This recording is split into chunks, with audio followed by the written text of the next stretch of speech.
I love telling this story. So during the pandemic, we were working with the Dementia Strategy Working Group out of the OHT in Brantford. And from that, there was comments about the number of people that were coming into the Emerge department who had dementia, but they didn't have a medical reason. It was just overwhelming for that care partner to be at home without the extra resources that were there before the pandemic. And so it was just logical, take them to the hospital, I don't know what else to do.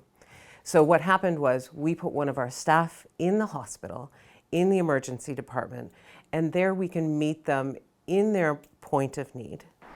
And the Dementia Resource Education Advocacy Mentorship Program, or DREAM Team program, was born. We've partnered with the Alzheimer's Society to bring the DREAM Team program here to the Joseph Brant Emergency Department. So that program entails having a dementia resource consultant here on site Monday through Friday that helps us with our patients that arrive for a variety of reasons but may have dementia or Alzheimer's. When people with dementia come into the Emerge department, they are very overwhelmed, extremely overstimulated, and they start acting out. So if I was in a foreign country, for example, I didn't speak the language, and someone was picking at my arm for something, I would be batting them away.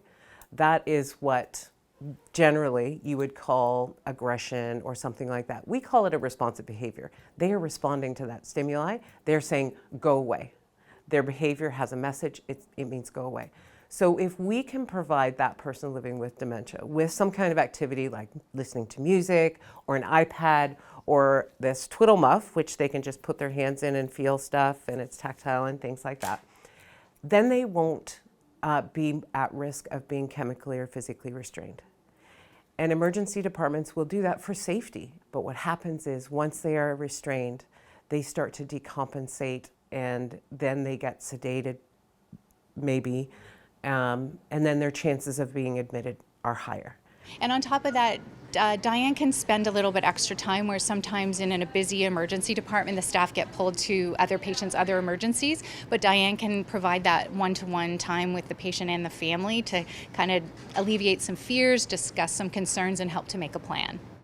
Since the program launched in January, staff referrals to DREAM Team member Diane have continually increased.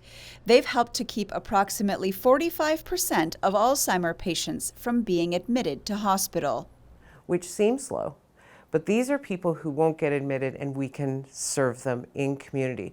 The other thing that we do is we talk to the care partners and build that care partner resilience through supports like counseling, like behavior support, potentially respite where someone will go in for a couple hours a week.